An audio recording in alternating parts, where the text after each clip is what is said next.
point, Michael, c'est ça? Ouvre ton micro, Michael, ton tambour. Oui, oui. Ah, c'est mieux là. Ouais, c'est mieux. Non, mais j'ai eu un petit problème de connexion. Excusez-moi pour le retard, mais je n'arrivais pas à me connecter. Mais ça y est, c'est chose résolue. Oui, on a quelques points, mais Anthony a tout ça en main et donc du coup va pouvoir vous présenter, notamment les différentes actions qu'on va pouvoir mener en 2021, qui ont été donc vues en comité de pilotage avec la nouvelle composition, mais aussi avec celles qui pouvaient exister avant, puisqu'en fait on est sur des actions qui ont pu débuter en 2020 et d'autres qui ont dû être différées en 2021, avec donc justement la validation en comité syndical de ces différentes actions. Ce que je propose, c'est qu'on puisse échanger de concert avec Anthony, qui a donc les supports pour le faire et qui va peut-être les faire partager de manière à ce qu'on puisse en même temps justement illustrer les propos avec, comme vous savez, donc cette destination dont vous avez le périmètre composé de 4 PCI et qui fait partie des 10 destinations de Bretagne que vous avez un peu sur votre gauche. Et donc là, il y a une action qui va vous être présentée, mais peut-être qu'Anthony va pouvoir prendre la main en vous présentant les actions. Oui, bonjour. Oui, en fait, ça va être surtout un point d'information, en fait. Hein. C'est pour vous dire où est-ce que nous en sommes au niveau de la destination. En toute transparence, voilà, il y a une petite diapo qui ramène juste pour information où est-ce que nous sommes situés, mais je pense que c'est quasiment acquis pour tout le monde. Hein. 4 PCI, donc on a aussi la ferme hors communauté et puis la partie nord de Guingamp-Palago et puis les 6 offices de tourisme. Aujourd'hui, ce qu'on veut vous montrer, en fait, c'est les actions qui sont mises en œuvre en 2021, qui sont, alors pour la plupart des actions qui auraient dû être faites en 2020, mais compte tenu du contexte, on est bien d'accord que voilà, elles ont été un petit peu reportées, et on ne va pas tout vous les montrer, c'est simplement voilà, vous redire très vite fait qu'on est une destination, mon positionnement marketing est une destination engagée, avec de qualité, respect d'autrui, de l'environnement, le territoire partage. Tout ça, ça reste toujours dans l'esprit de nos actions. Et on a toujours le triptyque tourné vers la baie, découvrir la baie autrement. Il n'est pas en plein écran. Alors, attendez. Ça y est. Mode plein écran, ça devrait être mieux. Voilà. Donc voilà, on a des actions tournées vers la baie, on a des actions tournées vers la gastronomie, et des actions tournées vers le rétro-littoral. Et tout cela s'achève en tout cas cette année, avant qu'on ait une nouvelle feuille de route à écrire pour 2022 et au-delà. Ce qui nous intéresse aujourd'hui aussi, c'est les actions de l'axe 3, notamment l'accompagnement des cités patrimoniales vers une réalisation distinctive et complémentaire de leur identité. On fera un petit focus dessus. Pour 2021, ben voilà ce qui nous attend en fait. Hein. C'est à la fois des actions de formation, des actions de mise en réseau, des actions qui tournent aussi sur des ateliers. Donc, ce qu'on peut retenir, c'est sur l'axe 1 pour découvrir la baie autrement, c'est les formations annuelles qu'on appelle Espace Mer en partenariat avec Nautisme en Bretagne. Il s'agit, par exemple, pour les hébergeurs et les conseillers en séjour d'être meilleurs prescripteurs de l'offre nautique. Donc, ça se faisait chaque année en avril et en juillet. Là, avril, ce n'est pas possible, vous imaginez bien, mais juillet, on compte pouvoir réactiver cette petite formation d'une journée avec à la clé une sortie découverte d'une des activités nautiques. Cette année, ça devrait se tourner autour du coastering, c'est-à-dire le canyoning de mer qui est proposé à Ploua depuis maintenant 2 ans, si je ne me trompe pas. À voir si une conférence ou une rencontre de la baie est possible d'ici la fin d'année. C'est quelque chose qui aurait dû être fait l'année dernière. Vu le contexte, c'est compliqué. Qui dit rencontre dit présentiel. Alors peut-être que ça se transformera en webinaire. C'est à affiner. L'idée, c'est de se retourner un petit peu, de mieux comprendre comment fonctionne la baie. C'est tout bête, mais c'est la connaissance, c'est ce qui permet ensuite derrière la valorisation et le respect. Voilà. L'idée, c'est d'acculturer un petit peu les différents offices qui composent notre destination et qui permettent d'en faire une destination et avec les différentes en fait, atouts dont on dispose. Et c'est aussi une manière de pouvoir se rassembler les différents acteurs autour du tourisme, autour de cette destination. C'est un peu ça l'objectif, et en plus ce qui est largement financé, j'imagine, par la région Bretagne. C'est ça, Anthony? Oui, de manière plus générale, c'est sur la gourmandise, sur la gastronomie. Donc là, ça touche tout le monde. L'idée, c'est de mettre au point un itinéraire de découverte gourmande qui s'appellerait une baie à croquer. Là, on vise une trentaine de prestataires répartis sur toute la destination. On cherche un équilibre territorial, il faut dire quand même. On cherche un équilibre territorial derrière. Ça, pareil, ça aurait dû être fait l'année dernière. Le contexte a été très compliqué pour pouvoir le mettre au point, cet itinéraire. On retente encore cette année et on espère pouvoir enclencher une première réunion avec les prestataires motivés avant l'été pour que cet itinéraire puisse voir le jour. Mais si vraiment on y arrive, juillet-août, au pire, septembre. Et pour rester dans l'air du temps et pouvoir proposer le long des itinéraires de randonnée, des grands itinéraires de randonnée et véloroute, c'est des paniers de pique-nique qui seraient à emporter, issus du terroir local. Là aussi, c'est un accompagnement d'une petite start-up qui s'appelle Le Bon Pique-Nique, qui agit déjà dans la vallée de la Loire, qui commence à avoir des attaches dans les Landes et qui compte bien être avec nous sur les Côtes d'Armor. Et donc là, on est en pourparlers pour pouvoir mener à bien cette mission qui a été validée en 2019. Je peux poser une question concernant ces paniers pique-nique, parce que je vois les dépenses, mais il n'y a pas de recette. Comment vous envisagez de… Je ne comprends pas trop bien le concept. Les dépenses, c'est de l'accompagnement. Oui. Une question de… Ah, c'est Christine, c'est ça? Oui, je vois bien l'intérêt de ces paniers pique-nique issus du terroir. Maintenant, comment ça fonctionnerait? En fait, l'idée, c'est de pouvoir travailler avec des producteurs locaux, notamment des traiteurs. Ça peut représenter effectivement un coût de pouvoir concevoir ces paniers pique-nique. C'est pour conforter autour de l'itinérance et des services qu'on peut apporter pour renforcer le fait que ceux qui passent sur notre baie ils restent, disposent d'un service, et pourquoi pas ensuite avec des nuitées. Derrière, il y a des aides qu'il y a, donc ce sont les recettes. Mais Anthony, recettes, ça provient… Région Bretagne, au titre des actions de fonctionnement et au titre de la montée en compétences collectives. Il y a un petit peu des deux, il y a un mix. Oui, excusez-moi. Concrètement, là, pour le touriste qui vient, qui peut se fournir en panier pique-nique, il achète ce panier, j'imagine. Oui, il l'achète. Ça veut dire qu'il va pouvoir commander la veille pour le lendemain, donc 24 heures, sur l'un des, par exemple, des 8 prestataires qui sont pressentis le long du GR34 et de la vélo maritime. Et donc, ils seront visibles à la fois sur le site Le Bon Pique-Nique, lebonpique.fr, et eux aussi disposeront d'un kit de communication à travers les accessoires biodégradables, à travers les sacs qu'ils fourniront. Ce sera comme des box, en fait, qui pourront être transportés facilement, parce que l'idée, c'est justement de toucher les itinérants. Non, il ne s'agissait pas d'offrir des repas. Non, je me doutais bien, justement, mais voilà, j'ai besoin de… Merci beaucoup. On peut continuer, Anthony? Oui, sur l'axe 3, ce sera le focus de tout à l'heure, enfin de quelques minutes. C'est dévoiler les pépites qui sont dans leur boîte. Et pour y parvenir, c'est en mode tourisme lent, tourisme correct, devrais-je dire.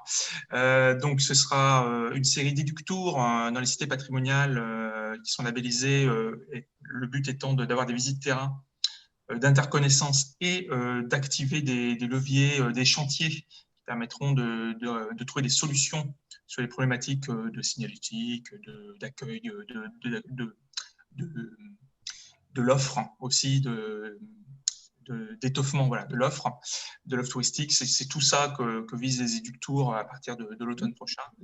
Et puis, on contribue financièrement aux jeux de pistes régionaux qui vont avoir lieu cette année sur 10 cités de caractère, dont 5 chez nous, 5 sur notre destination. Il y a un signal fort qui est envoyé par les élus pour soutenir ce type de ludification du patrimoine, si on peut dire ça, découverte ludique du patrimoine. Et puis, il y a tout un axe sur l'appui à montée en collective. Et donc là, c'est le déploiement de la marque Tourisme Handicap sur notre destination. C'est une qualification de l'offre accessible pour les offices de tourisme, parce que les offices de tourisme, dans le cadre de leur démarche qualité, doivent fournir une liste d'hébergements, par exemple, d'activités touristiques accessibles au handicap, mais qui ne sont pas forcément labellisés. Et donc ça, pour détecter cette offre, on avait besoin d'un partenaire qui est la CCI 22, le CCI Côte d'Armor, et qui est en mesure de pouvoir nous fournir ce genre de prestations dans les mois qui viennent, et qui nous accompagne aussi sur le déploiement de la marque Tourisme Handicap. Il y a aussi une action régionale très forte, une aide de 30 000 € qui vise à accompagner l'adaptation des modèles économiques. Donc là, c'est quoi? C'est accompagner, donc là, chez nous, 25 prestataires pour qu'ils répondent à la fois aux enjeux post-Covid, si on peut appeler ça comme ça, adapter leur modèle de telle sorte à ce qu'ils deviennent résilients, et derrière, à partir d'une offre qui aura émergé, eh bien, la commercialiser et en faire un produit touristique. Et donc là, ensuite, c'est un rapprochement avec les agences réceptives pour que tout cela puisse être monté. Donc ça aussi, ça a débuté. On est très heureux que ça commence. Là, c'est le même partenaire. Donc ça a été un petit marché. C'est la CCI qui a été attribuée par le comité de pilotage. Et donc voilà, ça débute. Et d'ici la fin de l'été, on devrait avoir une offre solide à proposer. Et puis, la montée en compétences collectives, c'est aussi des ateliers numériques qui devront se faire en partenariat avec des têtes de réseau, donc les chambres consulaires, les vacances, Cité du Goût, etc. Là, on vise l'automne. Et donc, l'idée, c'est d'aider les prestataires à rester au bout du jour, à comprendre les enjeux du tourisme de demain. Et pour cela, ça va être des petits ateliers plus resserrés. On ne vise pas la masse, là, on vise vraiment l'accompagnement entre guillemets un peu plus individuel ou en tout petit groupe. Et ça va être proposé très prochainement au comité de pilotage pour validation et enclenchement de l'action à l'automne. Voilà, donc pour résumer, en fait, c'est de l'accompagnement, des éductours, des formations, des actions de valorisation ludique. Tout ça, c'est ce qui est censé toucher de près ou de loin les professionnels du tourisme. Voilà. Il y aura peut-être des questions tout à l'heure. Si vous voulez, on passe peut-être directement au petit focus pour les cités patrimoniales. Donc, les cités ne sont pas en reste. Le rétro-littoral, l'idée, c'est de terminer la qui s'est fait à partir de septembre 2019, qui s'est achevé au printemps 2020. Donc, on a eu un cabinet qui s'appelle Colibri Tourisme et qui a accompagné notre réseau de 9 cités patrimoniales pour renforcer leur identité patrimoniale touristique et mettre au point, en tout cas, donner des pistes de valorisation commune. Donc, ça passe par 4 pistes. La première, c'est de renforcer l'interconnaissance. Donc là, on vous l'a dit il y a un instant, c'est 5 éductours à raison de 2 communes par éductour qui seront mises en avant, à raison d'un éductour par mois, entre octobre 2021 et avril 2022. C'est ce qui est proposé. Ça a été validé par principe par les cités concernées et validé par principe par le COPIL. Découverte des savoir-faire gastronomiques, ça aussi, ce qui avait été... ce qui avait émergé, c'est ce qui avait été souhaité. Donc là, on va les rapprocher à un projet plus large qui s'appelle Une baie à croquer. Donc là, ça sera avec l'axe 2.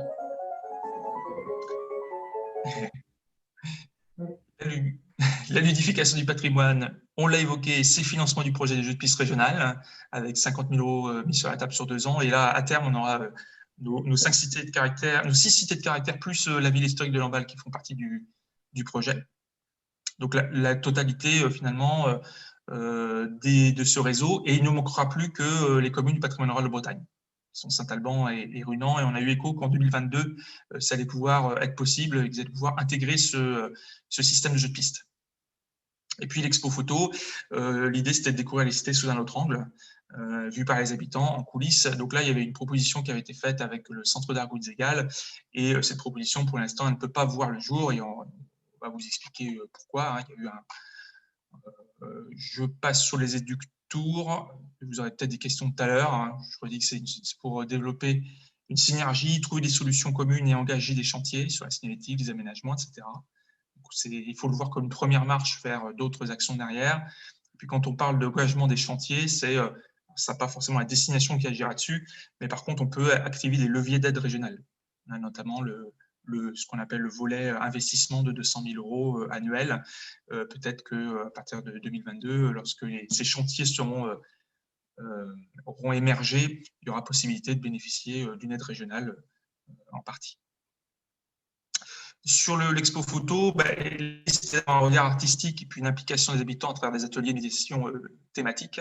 Et plusieurs thèmes comme la jeunesse, l'album de famille, les nouveaux habitants, la topographie des paysages. Donc là, c'était vraiment l'idée, c'était de faire découvrir Cité sous un angle vraiment différent, pas sur un angle purement touristique, mais un angle plus culturel, avec une petite prise de risque, parce que on ne savait pas à quoi allait ressembler la commande, à quoi allait ressembler finalement la restitution finale des photographies. Et puis les habitants, c'était l'idée de les intégrer dans ce travail, par exemple des pauses longues dans les bois, dans la cité, le corps intégré dans le paysage. Vous voyez, c'était vraiment un regard qui devait toucher l'émotion, qui devait mobiliser, et avec des dépenses prévisionnelles de 72 000 €, 60% d'aide et un reste à charge à déterminer dans la répartition de 36 000 €. Alors, qu'est-ce qui s'est passé? En fait, il y a plusieurs problématiques.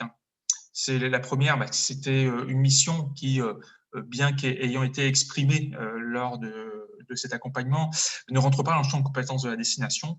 Lorsque nous sommes arrivés à 3 ans, il y avait effectivement un pacte qui avait été fait, c'est la gestion d'événements, ça n'est pas du ressort de la destination. Or là, on allait dans le champ de la gestion d'événements. Et donc, ça posait la question du caractère pérenne de ce type d'opération. C'est-à-dire que si on mettait ces 72 000 € sur la table et qu'il fallait répartir les 35 000 €, ce qui aurait peut-être été possible depuis 2022, ça n'était pas sûr que ça puisse continuer à se faire en 2023, 2024, 2025, etc. Donc, il aurait fallu de toute manière trouver quelqu'un qui prenne le relais sur la gestion de cet événement. Les thématiques artistiques, certains ont estimé que c'était pas suffisamment tourné vers l'attractivité touristique et sur la spécificité patrimoniale des communes concernées. On était sur quelque chose certes d'original, mais qui finalement pouvait s'appliquer pas forcément à des cités patrimoniales, mais à une échelle plus large, ça a été souligné aussi, donc des discussions sur le périmètre. Et donc du coup, c'était de se dire, mais pourquoi est-ce qu'il faut se limiter à 10 cités patrimoniales dans ce type de projet et pas d'autres cités? Et enfin, peut-être un projet qui était peut-être un peu trop focalisé sur, justement, un peu trop tourné sur les habitants, sur la conception artistique, et peut-être pas assez sur la vision des visiteurs. Voilà. Tout ce que je vous dis, c'est ça a été des débats, les points de vue ont divergé, j'essaie de les compiler. Toujours est-il qu'il n'y a pas eu de consensus et qu'il y a eu le souhait finalement de nous retourner prochainement vers ce réseau de 9 cités patrimoniales, expliquer les problématiques et puis proposer d'autres solutions. Oui. Et là, donc derrière, bien sûr, j'ai fini, c'est la dernière diapo. Avant de partir sur la dernière diapo, peut-être apporter des précisions sur effectivement j'ai vu qu'il y aura une question et on passera peut-être à la dernière diapo ensuite. Oui. Il y a une chose sur laquelle chacun des différents représentants des EPCI qui composent la destination ont convergé, c'était sur le fait de savoir qu'est-ce que ce projet allait pouvoir apporter dans le sens où comment allons-nous pouvoir, les années suivantes, maintenir ce type de projet. Qu'est-ce qui fait que la destination, qui a plutôt une vocation touristique, puisse justement avoir un rôle à jouer? Comment ensuite pouvoir se désengager de d'autres manifestations de ce même type qui ont lieu sur la destination, qui peuvent être organisées aujourd'hui sans la participation de la destination, et comment justifier que nous ne le ferions pas. Et l'autre point, c'était aussi tout simplement de se poser la question, est-ce que c'est le but recherché et celui-ci allait-il atteindre nos objectifs? La volonté, c'était de mettre en avant nos cités de caractère et de pouvoir mener des projets avec des cités de caractère. Est-ce que c'était cette action dont attendaient les cités de caractère? Et la question qui a été posée, c'était à ce moment où on devait prendre une décision, les cités de caractère étaient-elles au courant de ce type de projet, ou en tous les cas, avaient-ils les moyens de pouvoir soutenir ce type de projet avec bien entendu un financement de la destination? Et au jour où il nous fallait décider, on savait, et là Anthony pourra le témoigner, qu'il y a eu un renouvellement bien entendu, et les cités de caractère n'étaient pas forcément au courant du projet tel que. En tous les cas, les municipalités disposant d'une cité de caractère n'étaient pas forcément toutes au courant de ce projet. Et il ne s'agissait pas d'imposer un projet dans les semaines à venir, avec en plus la sollicitation des services techniques, voire des contributions des communes, sans que cette question leur soit posée directement. Et l'idée, ça n'a pas été d'abandonner totalement cette idée, mais c'était d'abord, on concerte, on voit ce qu'attendent les cités, et ensuite, on peut s'engager dans un projet. Mais l'idée, ce n'est pas d'imposer, c'est de faire des projets avec les cités de caractère selon leurs attentes. Et étaient-ce des priorités? C'était la question auquel on n'a pas de réponse. Et c'est vrai que là, pour le coup, les avis n'étaient pas divergents, mais convergents, à se dire n'allons pas trop vite. Puisqu'en fait, il faut que la destination, lorsqu'elle mène une action, soit une action qui réponde à des besoins et non pas qui impose ses choix. C'est un peu ça que je voulais préciser à la présentation. Nathalie qui souhaitait intervenir. Nathalie.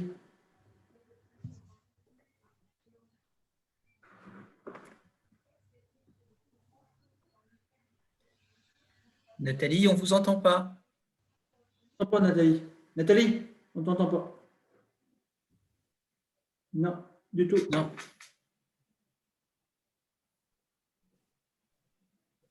Essaye. Non, on ne t'entend pas non plus. Ton micro est bien ouvert, mais on ne t'entend pas. Elle est fermée. Là, elle est ouverte. Nathalie, vous pouvez peut-être prendre votre téléphone.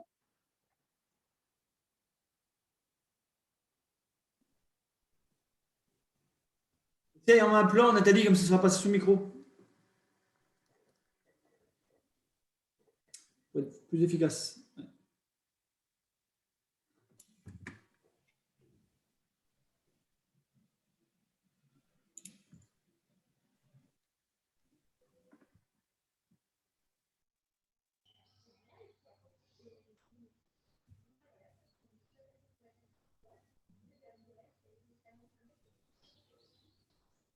J'ai eu Nathalie, donc du coup, elle est au téléphone, donc on va pouvoir intervenir. Vas-y, Nathalie. Je ne sais pas si vous... Là. Est-ce que vous m'entendez comme ça? Oui, on t'entend. Allez-y. Je vais couper, moi, parce que j'ai un retour, par contre. Oui, désolé pour ce petit problème technique. J'ai eu l'occasion d'en échanger avec Mickaël. Je voulais quand même vous dire déjà que je suis déçue parce que c'est un travail qui avait été engagé, alors certes au précédent mandat, mais avec un cabinet d'études. Et on y a passé beaucoup de temps. Maintenant, bon, je peux comprendre que le projet n'est pas abandonné, donc tant mieux. Sur le rôle de la destination touristique et le fait que ce soit trop culturel, là, je ne partage pas personnellement parce que je pense que la culture, ça fait aussi partie du tourisme et que les gens qui viennent sur notre territoire ne viennent pas que pour aller à la plage et faire de la voile, mais viennent aussi pour la partie culturelle. Donc aborder les cités de caractère sur l'angle culturel ne me paraît pas aberrant et peut avoir quand même une connotation touristique. Enfin, en tout cas, c'est comme ça que je le vois. Et c'est peut-être aussi autre chose que d'aborder toujours par l'angle touristique. Donc, moi, je souscris pas totalement à cet argument. Je pense que ça peut aussi être le point de départ d'autres initiatives. C'est-à-dire qu'on peut aussi partir sur un socle, parce que j'ai entendu qu'effectivement d'autres communes faisaient valoir leurs atouts. Et c'est tout à fait légitime et j'y souscris complètement. Mais c'est en tout cas peut-être le point de départ et le socle qui peut servir à déployer cette action-là par ailleurs. Et puis, l'expo photo aurait pu aussi, pour faire la complémentarité avec la terre et la mer, puisque c'est un des axes forts de la destination touristique, être déployé par la suite sur les communes littorales. Et je pense que ce n'était pas du travail perdu. Voilà. Après, j'espère qu'en tout cas, on aura quelque chose qui en prendra la forme, parce que je sais qu'à l'époque, les communes labellisées avaient mis ce souhait. On a passé quand même une journée complète en séminaire à travailler là-dessus. Voilà, j'en dirai pas plus, mais je trouve que la culture, c'est aussi, ça fait aussi partie du tourisme, et qu'il peut y avoir des touristes qui viennent aussi chercher la culture. Voilà, donc après, est-ce que ça rentre réellement dans le champ des destinations touristiques? On peut se poser la question, mais en tout cas, je pense qu'on peut le voir aussi de cette façon-là, et on peut aussi s'appuyer sur un réseau de cités patrimoniales pour déployer des initiatives sur d'autres communes par ensuite. Voilà, merci. Oui, je peux répondre. Vas-y, Michael, vas-y. Je partage ce qui a pu être dit. La culture fait bien entendu partie du tourisme. L'idée, c'était surtout, en fait, lorsqu'on mène des événements, c'est qu'au moins les communes qui sont amenées à les accueillir puissent être déjà au courant de ce qui va se passer chez elles dans les semaines à venir, et surtout dans le contexte qu'on connaît. Donc, c'est pour moi, en fait, l'essentiel. C'est d'abord qu'il y ait cette concertation menée avec les municipalités qui disposent de cités de caractère ou autres. Il n'y a pas que les cités de caractère, d'ailleurs, c'était un projet autre que les cités de caractère, mais on commence par le début, on commence par savoir où est-ce qu'on s'installe, sinon ça s'appelle du squat.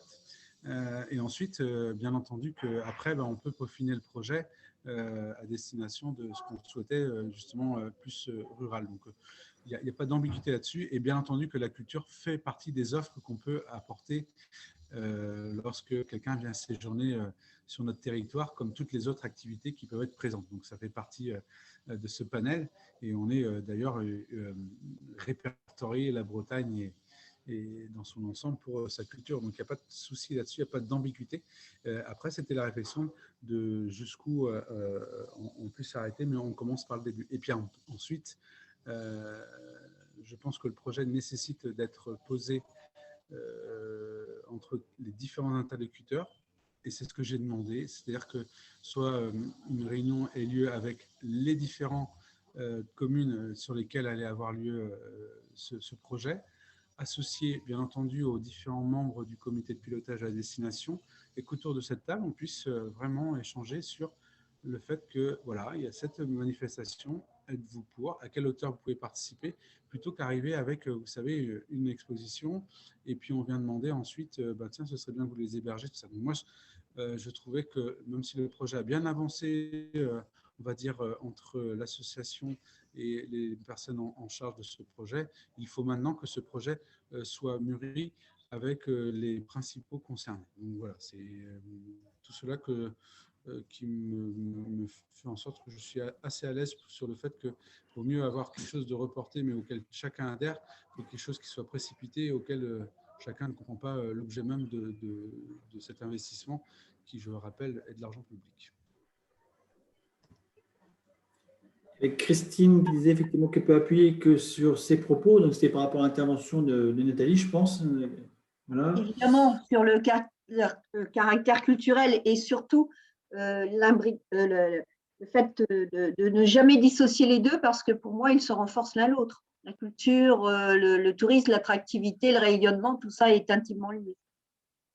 Ça s'appelle l'attractivité. Ouais. Pourquoi ne pas donner ce projet qui est déjà bien avancé aux commissions de tourisme et des deux EPC pour ce travail réalisé au territoire, sachant qu'il y a quand même 4 EPC qui sont sur la destination touristique. Donc, je pense que c'est nickel. Les commissions de tourisme, les offices de tourisme des 4 EPC étaient présents à ce comité de pilotage. Tout à fait, oui. On fait pour mûrir ce projet qui n'est pas, je rappelle, pas assez mûr, on fait partagé par les collectivités concernées. Ça, c'est important pour pouvoir avoir cette concertation. C'est ça, Michael. C'est vraiment le sentiment qui se dégageait. Et l'idée, ce n'est pas d'imposer. Enfin, la destination est là pour être une instance de concertation. Et donc, dès lors que vous prenez des choix auxquels personne n'adhère, bah, ça s'appelle imposer. Et ce n'est pas l'objectif, comme je le vois à la destination. C'est important que les gens se mettent autour de la table et décident ensemble de ces expositions, à quel moment elles peuvent avoir lieu, de quelle manière. Et voilà, moi, c'est le sentiment, même si la région Bretagne nous soutient, je pense que nous soutenons encore mieux si les collectivités adhèrent. Okay. Est-ce qu'il y a d'autres interventions sur ce sujet? Tu n'es pas terminé la présentation, Michael, je crois qu'il y avait… Si vous m'entendez?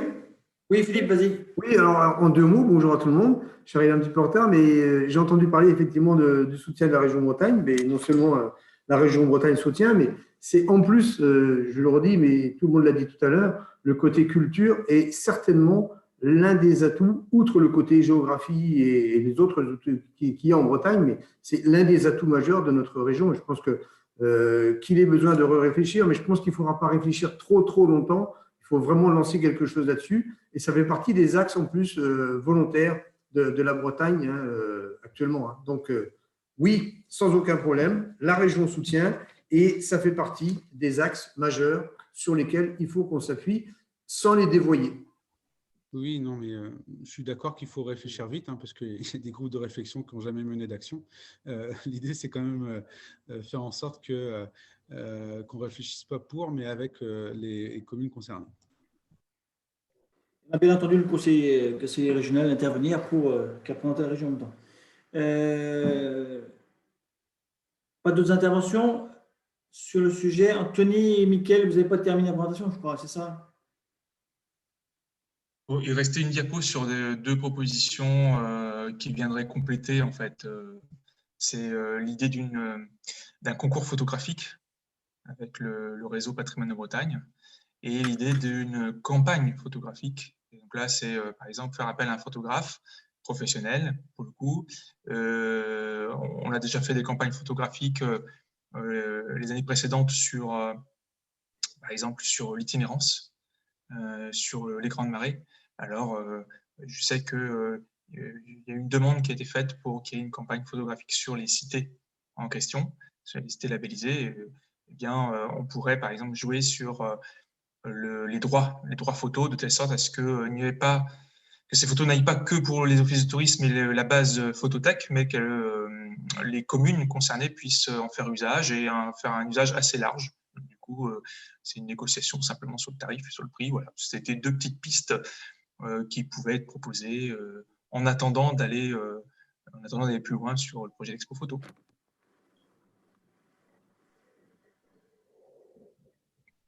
Mickaël? Non, j'ai rien d'autre à rajouter sur ce qui vous a été présenté par Anthony. Il y a peut-être des questions. Ouais. Est-ce que vous avez des questions? Des personnes qui souhaitent intervenir ou compléter? Je pense qu'effectivement, je conforte effectivement sur le tourisme culturel. On a la Bretagne qui est réputée effectivement pour sa part culturelle très importante et ce développement culturel qui nous manque actuellement dans cette période de crise sanitaire. Mais effectivement, il faut continuer effectivement à développer ce tourisme culturel et être capable d'innover et de créer certaines choses via la destination touristique ou d'autres structures, effectivement en co-construisant ensemble avec de la concertation et jamais sans imposer, comme disait Michael tout à l'heure, les collectivités qui sont concernées surtout. Voilà. On va bien sur la concertation et la co-construction. S'il n'y a pas de remarques, je propose de… Tu as fini, Michael, c'est ça? Tu n'as plus d'intervention? Je crois que je suis arrivé au bout de ma présentation. D'accord. Très bien. Je propose effectivement, s'il n'y a pas de remarques, de valider ce point, à moins qu'il y ait des gens qui voudraient s'abstenir ou voter contre. Alors, je vous rappelle un petit peu la règle. Si soit vous intervenez verbalement, autrement vous écrivez dans le pôle de discussion, dans le chat, pour savoir si vous êtes contre ou vous voulez vous abstenir. sur ce point? Non? Je ne vois rien, donc je considère que c'est validé.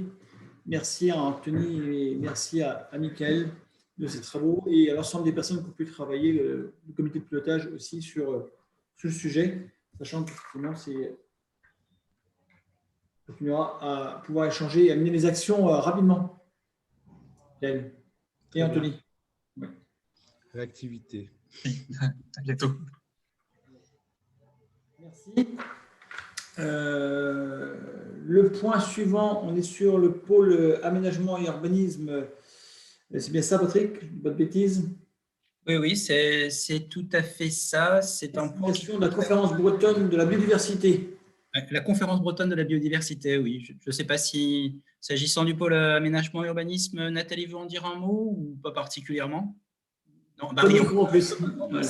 Allez-y, Patrick, présentez-le directement. Donc voilà, en fait, le comité régional de la biodiversité, dit conférence régionale de la biodiversité, a été mis en place en 2018, conjointement par la région Bretagne, le Conseil régional de Bretagne, et par le préfet de la région Bretagne. Donc c'est une instance bicéphale, on va dire, entre la collectivité et l'État, entre la région et l'État. Et son rôle est de constituer le lieu privilégié d'information, d'échange, de concertation et de consultation sur toute question relative à la biodiversité au sein de la région. Alors, il y a un petit distinguo, ce n'est pas l'Agence bretonne de la biodiversité qui, elle, a une action, on va dire, opérationnelle. Là, il s'agit effectivement, avec 130 membres qui sont répartis en 5 collèges qui représentent les collectivités territoriales, l'État, les établissements publics, les organismes socio-professionnels et les usagers de la nature, et bien d'avoir cette concertation autour de ces enjeux de biodiversité qui, bien entendu, ressortent notamment dans le schéma régional d'aménagement, de développement durable et d'égalité des territoires, le fameux SRADET, et où, bien entendu, les EPCI, les clés, les établissements porteurs de SCOT, tels que le pays, eh bien, sont appelés à siéger. Donc, 2018, le pays avait désigné à ce moment-là Nathalie Bovy et Loïc Bidot. Donc, sachant qu'il y a une parité qui est exigée, et aussi, bien entendu, qu'après, pour effectuer la parité globale, c'est la conférence elle-même qui va choisir. Et c'était donc Nathalie qui représentait le pays de Saint-Brieuc à la conférence bretonne de la biodiversité et qui conviendrait donc de désigner aujourd'hui un homme et une femme, l'un de Saint-Brieuc, l'autre de Lamballe-Terre-et-Mer. Donc, si Nathalie souhaite continuer à représenter le pays en tant que femme de Lamballe-Terre-et-Mer, il nous faudrait dans ce cas-là un homme de Saint-Brieuc-Armor-Agglomération. Voilà. Nathalie, tu es toujours partante, hein? Tu n'as pas de micro, mais on te voit, la tête, c'est bon. Okay. Est-ce qu'il y aurait effectivement un homme du territoire de SB2A qui serait intéressé, sachant que dans nos EPCI, on a désigné effectivement des personnes, pour représenter le territoire de SB2A? Vous voyez, je mélange même les agglomérations. Moi, vous voyez. Alors, pas tous à la fois. Je vois la main de Vincent. Vincent intervient, vas-y, ouvre ton micro, Vincent. Non, je n'interviens pas, je me dévouais. Et vous? Pas d'autres personnes? Je laisse un peu de temps. S'il n'y a pas d'autres personnes, donc je considère que c'est Vincent qui est candidat. On valide ces deux personnes, Nathalie Boilly et Vincent Alneau, pour représenter effectivement le pays de Saint-Brieuc au comité régional de la biodiversité. À moins qu'il y ait un autre candidat à la dernière minute. Oui, moi, je veux bien laisser ma place. Hein. Non? Est-ce qu'il y a des gens qui voudraient s'abstenir sur ce vote? Qui voudraient voter contre cette désignation? Je ne vois rien. Je considère qu'effectivement, que donc Nathalie et Vincent vont présenter le pays. au comité régional de la biodiversité. Le point suivant, pour l'environnement, une désignation également sur la plateforme foncière. Je vais laisser Patrick le présenter. Et je crois qu'on avait un candidat qui était intéressé. Mais Patrick, je vous laisse présenter une chose. Tout à fait. Peut-être Laurence, s'agissant du pôle environnement, veut dire un mot, je ne sais pas. Laurence Mahé, veux-tu… Pas nécessairement, non. D'accord. Non, je n'ai rien à rajouter par rapport à ce qui va être exposé aujourd'hui. Très bien, donc juste pour rappeler, donc, le projet B2027 pour la qualité de l'eau contient un volet foncier. Vous savez qu'il y a un volet économique avec la question des filières notamment qui existe et qui est fortement porté dans le plan B2027, mais qu'il y a aussi un volet foncier avec deux aspects notamment, une plateforme foncière avec un observatoire du foncier. Cet observatoire du foncier permettant d'avoir une vision des échanges fonciers. Et d'ailleurs, les deux EPCI membres du pays de Saint-Brieuc ont accès à cette plateforme-là. Donc, il y a cette possibilité-là par l'action du pays de Saint-Brieuc. Et aussi une action plus opérationnelle, il est vrai aussi beaucoup plus délicate. Vous savez que les questions foncières, le droit foncier, l'intervention des SAFER aussi sont quelque chose qui, dans le domaine agricole, sont des choses délicates. Il y a la possibilité de faire de la mise en réserve foncière au niveau du pays de Saint-Brieuc, si et seulement si, attention bien entendu, on est sur un projet qui permet effectivement d'être motivé du point de vue des fuites d'azote, autrement posé, qu'on puisse motiver que le projet, le regroupement des parcelles, on a un parcellaire qui est très éclaté, vous le savez, sur les exploitations en Bretagne, eh bien, permettent d'avoir un parcellaire plus cohérent et donc la possibilité d'avoir des cultures, ce qu'on appelle des cultures pérennes, de prairies notamment, qui soient développées de façon plus cohérente. Donc, bien entendu, des interventions qui sont des interventions ponctuelles, quelquefois assez difficiles, on n'en a pas tant que ça, mais il y a bien entendu une instance de concertation et de décision qui s'appelle la cellule de la plateforme foncière et qui, bien entendu, puisque ces actions doivent se faire dans l'urgence souvent, en tout cas en temps limité, intervient sur ces actions-là. Et à cette plateforme foncière, il faut que le PETA du pays de Saint-Brieuc, parmi d'autres acteurs, puisse désigner un membre. Et donc, nous avons une candidature. Je laisse peut-être le président la présenter. Effectivement, on avait Pascal Prilot qui est intéressé pour pouvoir être désigné par le pays de Saint-Brieuc. Alors, il manque d'autres candidatures sur le territoire du pays. Il faut peut-être préciser, oui, effectivement, qu'il y avait déjà eu une désignation, mais que l'agglomération avait désigné Denis Amaillon et qu'elle a désigné à nouveau Laurence Mahé, qui était la représentante du pays. Donc, c'est une régularisation. Pas de souci pour désigner Pascal Prilot. Je ne vois pas de remarques, d'observations. Il y a des gens qui voudraient s'abstenir sur ce vote, des gens qui veulent voter contre. Non, c'est très cohérent, me semble-t-il. Sur ce point, le point suivant, nous sommes sur je mélange les papiers. Voilà, je suis arrivé à un autre document. Nous sommes sur l'avenant à la convention entre le PET, un normal intérimaire et Saint-Brieuc en agglomération et le conseil de développement, sachant que je crois que c'est passé dans nos deux agglomérations ce point sur l'avenant de prolongement de cette convention donc pour le fonctionnement du conseil de développement, mais je laisserai les coprésidents d'intervenir sur le sujet. On complétera peut-être après par la suite. Je crois que c'est passé à SB2A dernièrement. Je crois que c'était hier, non, peut-être, ou c'était la fois d'avant, je ne sais plus. Pour SB2A, en tout cas, c'est passé au niveau de l'emballe intérimaire dernièrement. Peut-être laisser les Comment? C'était hier soir à Saint-Brieuc. Ok, très bien. Hier au soir. C'est frais pour les élus de SB2A, c'est ça? Ou tout chaud? Voilà. Et donc, je propose au coprésident d'intervenir. Je ne sais pas s'il va intervenir. Céline. Oui, alors Jocelyne Casselli, Céline est à mes côtés.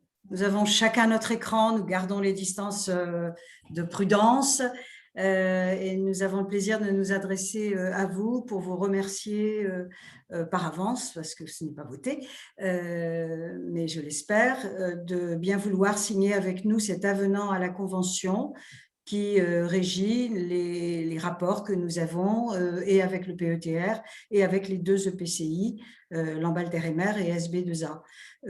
C'est une convention qui est dans la droite ligne de la précédente.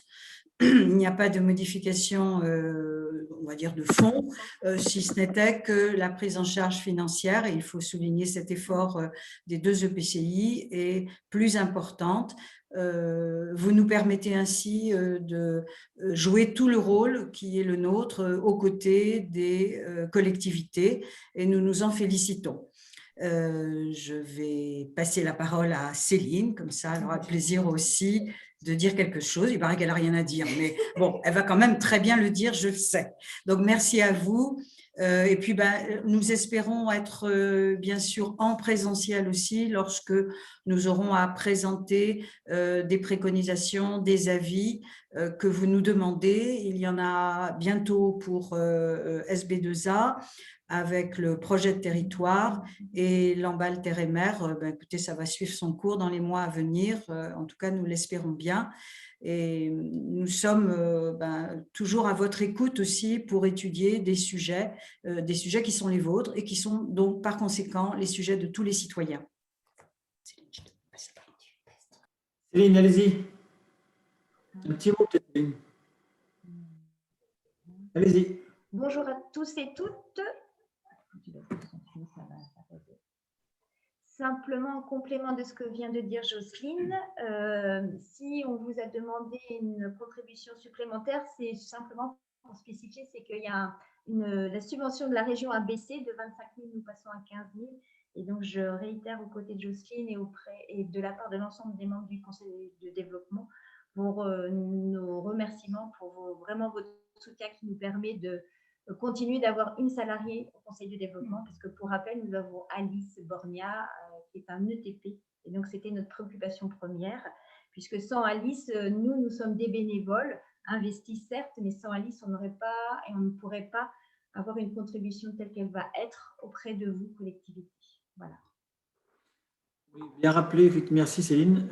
Rappeler effectivement que le Conseil de développement est amené à intervenir pour les trois collectivités, que ce soit pour le PETR, pour les deux agglomérations. On s'était rencontrés, en tant que président de Lamballe-Terre-et-Mer, on s'était rencontrés à Lamballe, je ne sais plus quelle date, voilà, et effectivement, vous nous avez sollicité par rapport aux différents projets, comme ça avait été fait à SB2A quelques heures par la suite, voilà. Et on vous sollicitera également pour le PETR, pour les travaux qui sont d'actualité, je pense au SCOT qui est d'actualité et aux différentes thématiques qu'on a actuellement. Rappeler la participation, donc vous avez parlé de la participation des deux agglomérations qui est de mémoire qui est à la hauteur des 11 000 €. Rappeler pour le PETR, la participation est à 8 800 € de mémoire, si je ne dis pas de bêtises. Patrick, il va me corriger au niveau des chiffres. Plus la partie, plus 1800. 1800, plus effectivement la mise à disposition, la valorisation qui peut être faite. Alors, je ne sais plus le montant, Patrick. 12 000. De mémoire, 12 893 €. Voilà, exact.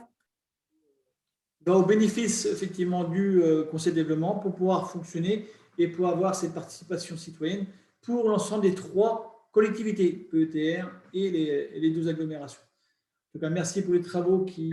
Monsieur le Président, est-ce que je peux répondre à une question qui est posée sur la discussion comment sont choisis les représentants, les citoyens des 70 communes?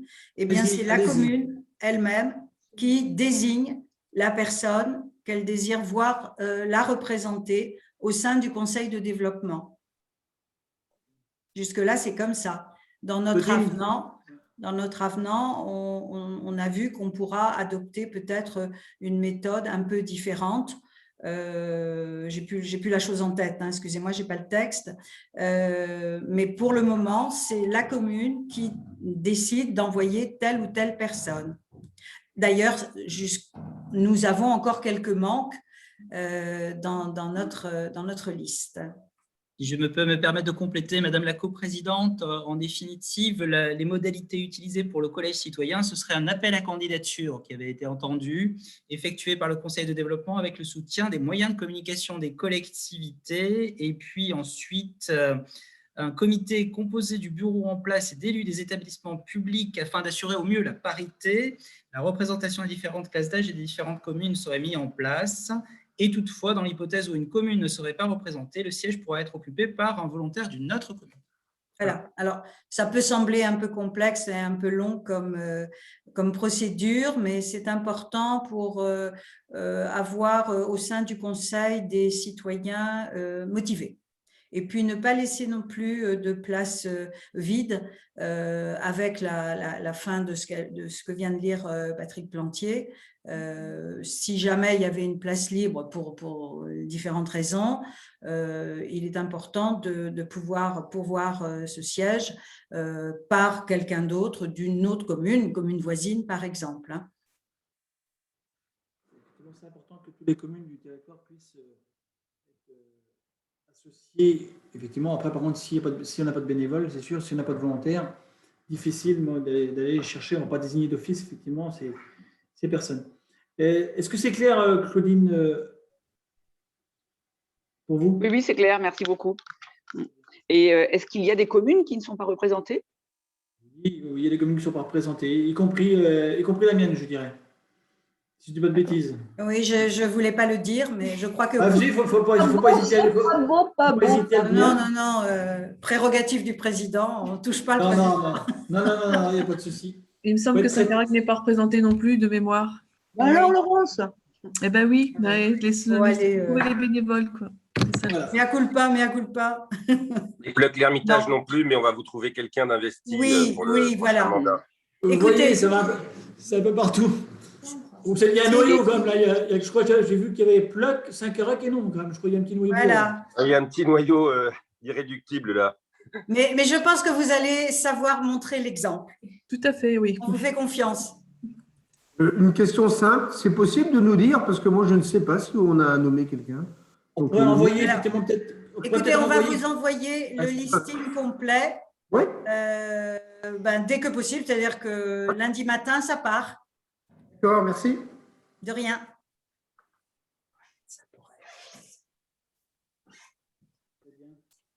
D'autres interventions, d'autres questions sur le sujet? Non, s'il n'y a pas d'autres questions, donc je vous propose de valider cette convention, cet avenant de convention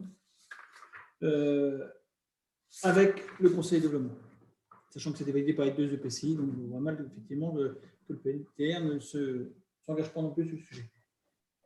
Est-ce qu'il y a des abstentions sur ce point? Des votes contre? Je vous remercie. Le dernier point à l'ordre du jour, c'est le retour par rapport à l'évolution des coopérations territoriales. Président, excusez-moi, je pense qu'on a oublié le point sur les déchets mytilicoles. Ah, il n'est pas prévu. Si, il était prévu à l'ordre du jour. Ah bah, allez-y, parce que je ne l'ai pas sur la note, mais… Je pense qu'on l'a… C'est peut-être pas la bonne version que j'aime, c'est pour ça. Ouais, tu étais parti sur ta lancée, donc je ne t'ai pas interrompu. Vas-y. N'interromps pas le président comme ça. Non, simplement pour rappeler qu'un dossier vous avait déjà été soumis et qui est passé en commission mer et littoral pour une étude sur les déchets mytilicoles qui est bien dans la délégation de Thierry Simelière, que ce dossier a été approuvé au niveau de la commission mer et littoral et qu'aujourd'hui, il s'agit pour mener cette étude et cette concertation auprès des acteurs et éventuellement après des tests, puisqu'il s'agit de tester une filière auprès de la filière mythilicole, une filière de traitement des déchets, notamment les déchets plastiques, vous savez, ce qu'on appelle les filets de catinage éventuellement, qui se retrouvent sur l'estran avec les marais, et il y a des pollutions de ce fait-là. Trouver une filière alternative en matière de traitement de ces déchets et trouver aussi, faire des tests pour des produits alternatifs. Donc ça avait été validé, vous l'aviez validé, la commission maritime l'avait validé. On revient aujourd'hui devant vous en application de ces différentes décisions pour avoir une mission de 6 mois, éventuellement extensible à 9 mois, avoir un chargé de mission pendant ces 6 mois ou 9 mois qui puisse mener cette mission, mener la concertation, les animations, amener les études, l'expertise nécessaire, et puis ensuite mener les tests si nécessaire. Voilà.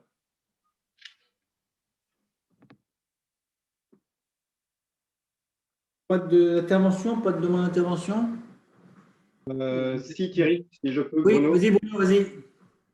Juste pour préciser, parce qu'effectivement, on a vu au niveau de Saint-Brieuc, Armor Agglomération, cette proposition, effectivement, c'est extrêmement intéressant.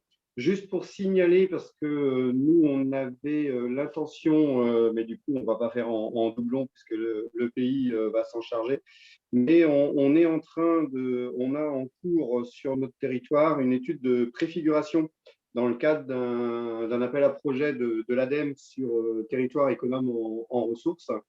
On y travaille depuis plusieurs mois.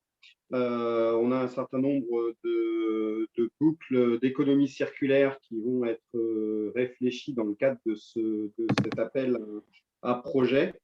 On a un cabinet d'études, deux cabinets d'études finalement qui ont répondu à l'appel à projet en même temps, donc Adfiné, Échelle et Territoire. Et effectivement, cette question des déchets, alors nous on allait au-delà, on était sur les déchets coquillés, sachant que tout type de coquillage, c'est des choses qu'on a intégrées dans une de nos boucles d'économie circulaire sur lesquelles on va réfléchir.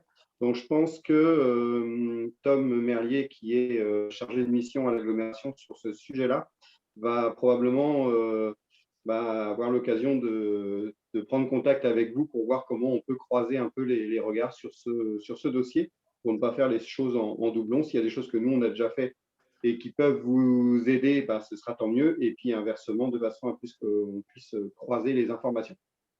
Avant les interventions qui sont demandées, une toute petite précision par rapport à ce que vient de dire Bruno, qui est très important, c'est que nous travaillons bien entendu avec les EPCI, avec les services environnement et les bassins versants de Lamballe Terre et Mer et de Saint-Brieuc Armor Agglomération. Donc, c'est une demande qui émanait de chez eux, et la réserve naturelle qui est concertée complètement dans la boucle. Donc, on est parfaitement en phase, et pour aller jusqu'au bout, bien entendu, et pour faire le retour d'informations, mais aussi peut-être le rappeler, il y avait une étude qui avait été menée sur les déchets coquilliers du côté plutôt d'Erquy, sur la partie est. Donc, je pense que les services sont au courant là-dessus, et donc elle peut servir également, si nécessaire, sur Saint-Brieuc Armor Agglomération pour voir ce qui a été. Elle est à disposition. Voilà. Il y avait eu un projet sur déchets coquilliers sur le plan de Guenoual ou le Morieux, je ne sais plus. Il y a eu une filière qui a été mise en place et un financement européen de mémoire il y a quelques années. Mais on a une problématique comme de déchets coquilliers spécifique pour les coquilles Saint-Jacques sur Erquy, qui pose des problématiques au niveau des déchets globalement. Mais je crois que cette problématique-là, on l'a, entre guillemets, sur notre baie de Saint-Brieuc. Je fais large globalement par rapport à ces déchets coquilliers qui sont effectivement triés sur Erquy globalement, et qui posent des réelles problématiques sur le recyclage de ces déchets. Et effectivement, on voit que c'est important de pouvoir se concerter, quand on a des projets comme ça, comme tu dis Bruno, qu'on puisse les changer avec l'ensemble des collectivités. Ça ça permettrait de revenir au dernier point qu'on parlera tout à l'heure, d'avoir de la concertation entre nous, de la communication, au lieu d'avoir carrément deux études qui se mettent côte à côte pour faire pratiquement la même chose ou des choses similaires. Est-ce qu'on ne peut pas mutualiser? Est-ce qu'on ne peut pas travailler ensemble et travailler globalement avec l'ensemble des acteurs, l'ensemble de nos collectivités et l'ensemble des acteurs économiques en même temps. Ça, c'est important qu'on puisse les associer en même temps. Je crois qu'il y a Jean-Luc qui avait commencé à demander à intervenir dans un premier temps et après Mickaël. Jean-Luc Barbeau. Oui, alors juste une petite remarque. C'est une belle initiative des mythiculteurs, il n'y a aucun souci, mais je ne voudrais pas qu'on puisse imaginer ou focaliser sur les déchets de la mythiculture, car aujourd'hui, les déchets présents en mer liés à d'autres activités sont beaucoup plus prépondérants, en particulier les déchets liés à la pêche côtière. Et quand je sais qu'aujourd'hui, les pêcheurs sont des fervents défenseurs de la biodiversité lorsqu'ils parlent du parc éolien, je pense que là, il faudrait qu'on regarde ça de plus près parce que les déchets de la pêche côtière en mer sont largement supérieurs aux déchets de la mythiculture. Les déchets aussi plastiques venant des bassins versants sont importants aussi, et là, c'est tout le monde qui est responsable. Donc voilà, je ne voudrais pas qu'à travers cette étude, c'est très bien, mais qu'on ne focalise pas sur catégories socio-professionnelles et un type de déchets, car le problème est beaucoup plus vaste. Et sur les déchets coquillés en particulier, il y aurait des solutions techniques qui auraient pu être trouvées si tout le monde était d'accord pour enlever la barbe. Parce que c'est bien la barbe qui reste de la coquille qui nous empêche de les traiter. Si la barbe ou si le nettoyage des coquilles était fait, il n'y aurait pas de problème pour trouver une valorisation à ces déchets coquillés. Voilà, je voulais juste apporter ces précisions. Mickaël, tu souhaitais intervenir également? Oui, je souhaitais intervenir effectivement sur déjà signer des deux mains le fait qu'on puisse avoir quelqu'un qui se préoccupe de nos déchets plastiques liés à la mytiliculture. Je suis tout à fait en accord avec ce que vient de dire Jean-Luc. Effectivement, on a un travail à mener, mais qui ne se limite pas à simplement une profession. Et lorsqu'on parle de déchets microplastiques dans la baie, il s'agit effectivement de bien d'autres déchets qui proviennent d'ailleurs que de la mytiliculture. D'avoir ce travail à mener avec la mytiliculture, nos deux EPCI ont tout intérêt effectivement de travailler ensemble. 10% de la production nationale de moules provenant de notre baie signifie que les collectivités qui la composent puissent se pencher et être accompagnateurs pour pouvoir trouver des solutions dans le temps pérennes. Je pense aussi la même problématique que qu'on peut avoir les coquilles sur les moules qu'on appelle les moules basse taille, qui sont rejetés effectivement en mer et ensuite échouent sur nos plages.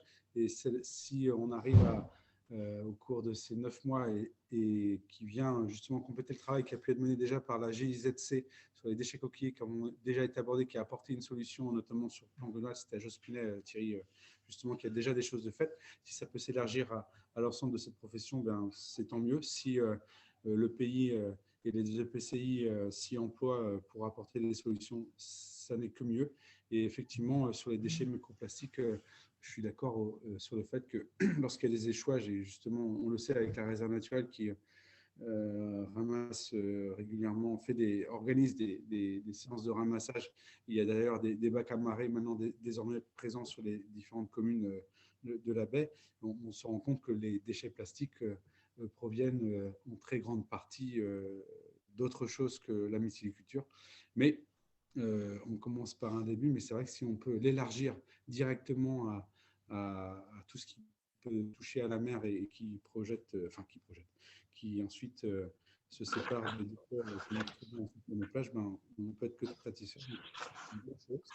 Et évidemment qu'il s'agit pas de mener des pilotages d'études chacun de notre côté, mais bien en complémentarité, et cela pour une seule et même chose, obtenir des réponses et surtout des solutions à ces échouages qui peuvent provoquer non seulement des pétitions, moi j'ai le cas sur Lyon hein, par rapport à des déchets, donc c'est très bien qu'on puisse s'emparer du problème et que le pays réponde à cela avec avec le soutien aussi des EPCI, d'ailleurs qu'elles sont aussi dans cette démarche. C'est le maire de Lyon qui parle. On l'a bien vu. D'autres interventions, d'autres questions sur ce point? Non.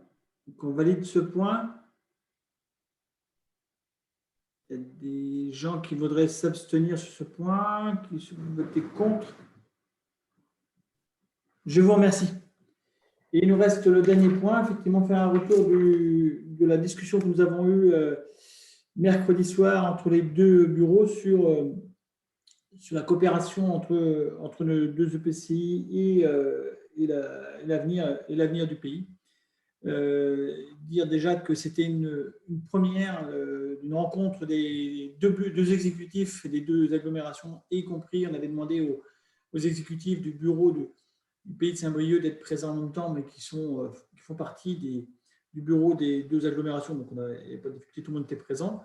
Tout le monde, majorité des personnes présentes, tout le monde n'était pas forcément présent, mais ceux qui pouvaient être présents ont été là. Il y a eu quand même une discussion franche qui s'est faite entre les deux équipes d'exécutifs, avec des avis différents au départ, voilà, sachant qu'il y a eu, je ne vais pas forcément vous rappeler effectivement la position effectivement de Saint-Brieuc Armor Agglomération qui indiquait qu'il fallait faire évoluer le pays très rapidement, et s'il utilise le terme exact, si j'arrive au dernier mot, j'arrive sur ça, pour pas que je fasse de bêtises.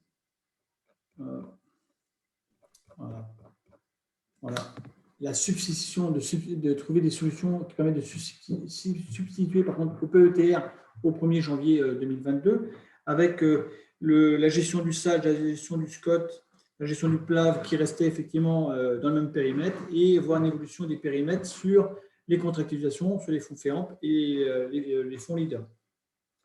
Après, la position de l'ambassadeur en disant qu'il faut d'abord discuter ensemble, co-construire ensemble, et la position du bureau de l'ambassadeur MR, c'est de stabiliser d'abord le PETR et voir comment on pourrait le faire évoluer par la suite. En trouvant qu'à l'échelle déjà du pays de Saint-Brieuc, il faut d'abord trouver à stabiliser l'équipe, stabiliser aussi les élus, les nouveaux élus qui arrivent sur le territoire, les équipes qui ont besoin d'être stabilisées, parce que depuis quelques mois, effectivement, il y a un mouvement de personnel assez important dans la collectivité. Je ne vous parle pas effectivement des départs, et les deux départs qui ont été annoncés.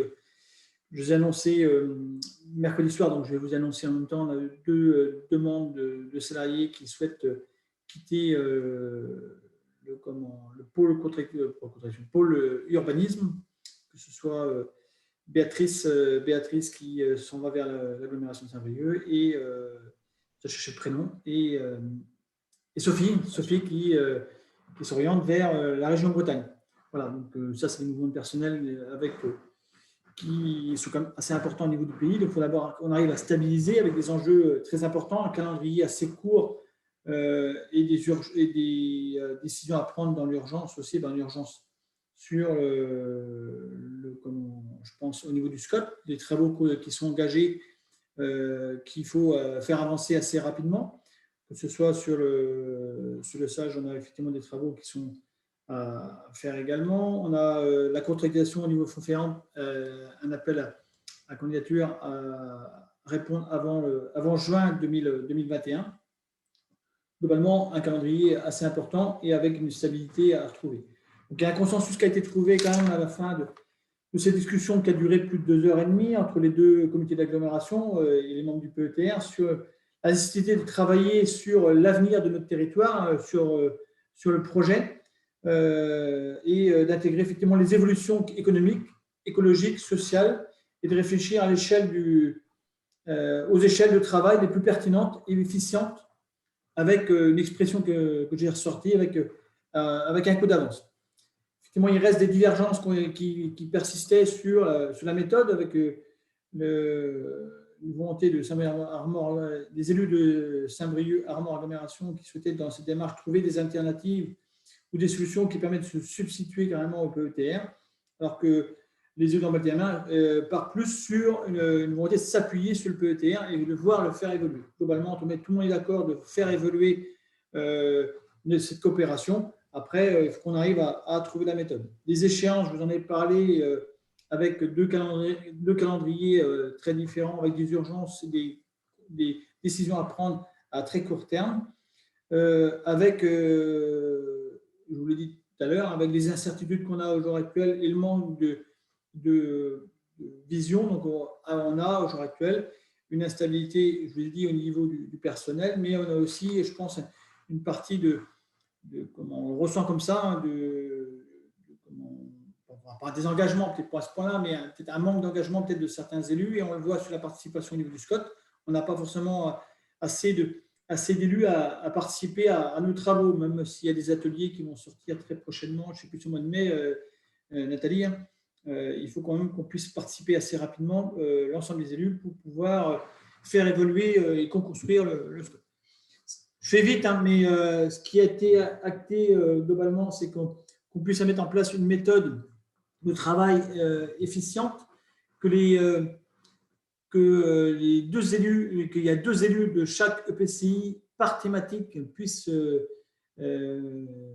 travailler sur l'évolution de la compétence qui est portée par le PUT, par le pays de Saint-Brieuc, que ce soit à chaque thématique. Hein. Donc, il y a 3 élus, 2 élus, mais c'est forcément un des membres du bureau du pays de Saint-Brieuc qui sera présent, en même temps des techniciens, un technicien de chaque collectivité, que ce soit SB2A, Balteremer et le PETR, associer l'ensemble des équipes du PETR pour arriver à faire évoluer la structure avec une volonté commune de travailler ensemble, de co-construire ensemble, de ne pas imposer, quelque chose à l'autre collectivité, d'avancer ensemble en même temps et voire élargir sur la contractualisation, avec une possibilité d'élargir cette contractualisation sur la partie différente, questionner les 2 GALPA de chaque côté, que ce soit à l'est et à l'ouest, pour voir est-ce que c'est possible de pouvoir agrandir entre guillemets cette contractualisation très rapidement, parce que il faut quand même répondre aux appels à candidature rapidement. Et pareil sur leader, voir comment on peut faire évoluer. Est-ce qu'on peut le faire évoluer sur la contractualisation leader vers le sud du territoire, le sud des Côtes d'Armor, que ce soit le CBC ou l'F Armor agglomération, avec les collectivités voisines globalement.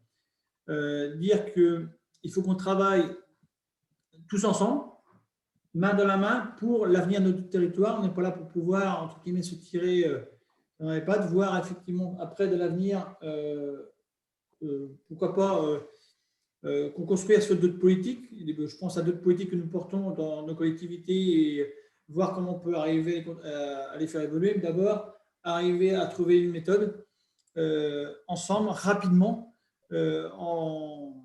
avec des élus qui portent des compétences.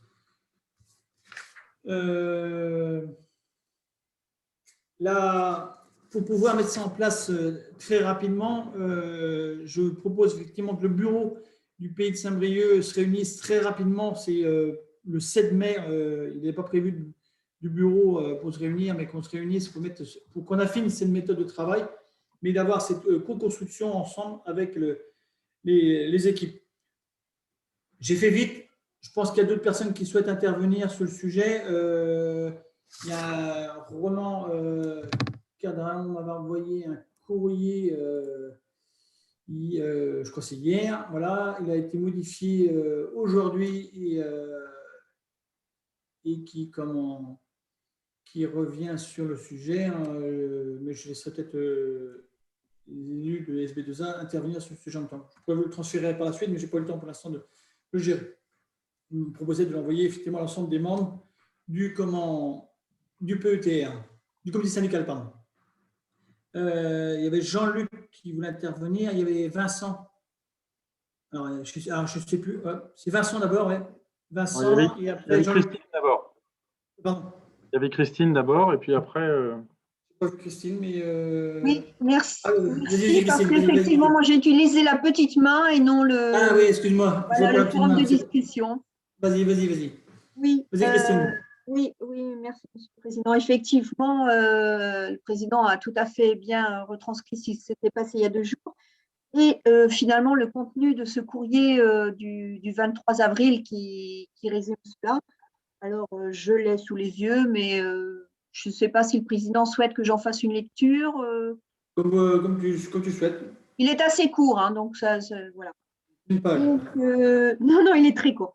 Non, Monsieur le Président, chers collègues, en fin d'année dernière, nos 2 EPCI ont convenu d'un accord commun de faire de 2021 une année de transition quant à l'avenir du PETR, suite notamment à la politique de contractualisation directe décidée par la région. La réunion du 21 avril entre nos exécutifs et en présence de nos représentants au pays de Saint-Brieuc est un exercice bienvenu qu'il conviendra de renouveler. Il est important que nos élus puissent échanger directement, notamment sur les problématiques de nos territoires. Je me réjouis de la conclusion de nos échanges et vous confirme ma disponibilité ainsi que de tous les élus de Saint-Brieuc-Armor Agglomération à travailler de concert aux formes de coopération intercommunautaire alternatives au PETR les plus efficientes, compétence par compétence.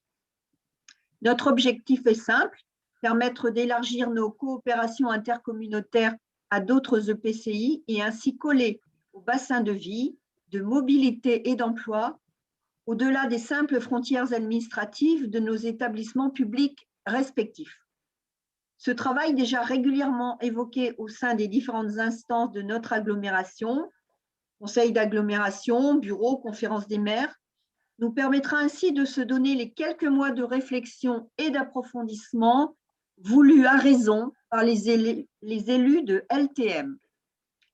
Cette solution permettra également de respecter la décision unanime du bureau et de la conférence des maires de Saint-Brieuc-Armor Agglomération, qui souhaitent que les nouvelles formes de coopération puissent s'enclencher au 1er janvier 2022, après un an de transition. Nous proposons que la prochaine réunion du comité syndical du PETR permette justement la constitution des binômes élus responsables dans nos EPCI respectifs, compétence par compétence, pour démarrer cette réflexion. Je vous serai gré de bien vouloir communiquer ce courrier aux élus du comité syndical du PETR dans l'attente de poursuivre nos échanges plus avant. Je vous prie de croire, Monsieur le Président et chers collègues, à l'assurance de mes sentiments les meilleurs. Et ce que je peux rajouter, puisque le président de Saint-Brieuc-Armor Agglomération m'a demandé de faire une proposition au conseil syndical, je dirais, pour lancer le plus vite possible cette méthode de travail. Et nous proposons effectivement, pour notre part, notre partie de binôme dans chaque thématique. Et vous ne serez pas surprise d'entendre les noms qui vont en face des thématiques, qui sont tout à fait légitimes. Pour le tourisme, évidemment, Michael Cosson. Pour le FEAMPA, Thierry Simelière. Pour le FEDER, Thibaut Guignard. Pour le SCOT, Joël Leborgne. Et le SAGE et le plage, Laurence Mahé. Nous pensons qu'une périodicité environ mensuelle serait, nous pensons, une bonne chose justement pour avancer le plus vite possible. Et là, j'entends les demandes que Nathalie Bovy avait transmises concernant notamment le SCOT. Et voilà, si les binômes, une fois constitués, sont à même de proposer eux-mêmes les dates, je pense que le processus peut s'enclencher sans qu'il y ait trop de délai d'attente. Voilà, Monsieur le Président, ce que je souhaitais transmettre de la part de Saint-Brieuc-Armor Agglomération. Okay. Je ne vais pas forcément désigner de personnes au niveau de l'Ambac-Terre-et-Mer parce que j'ai reçu le courrier seul et il faut que je le partage effectivement avec l'ensemble des collègues. C'est tout à fait normal, mais on voit bien que c'est les personnes qui sont en charge des compétences qui doivent être associées. On comprend bien, ce serait logique. Voilà, on ne va pas désigner effectivement des personnes qui ne sont pas forcément en charge, etc. Donc, c'est important de le faire ensemble. Dire que oui, déjà en tant que président du PETR, j'ai souhaité effectivement de réunir une réunion de bureau le 7 mai, comme je l'ai dit tout à l'heure, plus rapidement possible, parce qu'il était prévu de mémoire le 21 mai une rencontre. Donc du coup, on a avancé pour pouvoir mettre ça en place. Avant le 7 mai, on aura les personnes seront désignées et on pourra se mettre en ordre de marche assez rapidement, ou en ordre de travail, assez rapidement. Vincent, tu voulais peut-être intervenir, et j'ai vu qu'il y avait Jean-Luc aussi également qui souhaitait intervenir. Oui, merci, Monsieur le Président. Oui, l'idée, c'était de rebondir sur les propos des uns et des autres et d'évoquer les échanges qu'on a eu mercredi soir, ce qui était dit, c'est qu'il y avait des nouveaux élus qui évoquaient qu'ils commençaient à monter en compétence sur les nouvelles compétences, excusez-moi d'être redondant, du pays, et donc qu'ils en percevaient la plus-value et qu'on était en train d'évoquer son détricotage. Néanmoins, en fait, Saint-Brieuc Armor Agglomération proposait l'ouverture et de continuer à travailler en partenariat privilégié avec LTM, mais que sur certaines thématiques, on puisse s'ouvrir à d'autres EPCI, notamment celles qui sont à proximité de nos territoires, que ce soit pour LTM ou que ce soit pour Saint-Brieuc Armor Agglomération.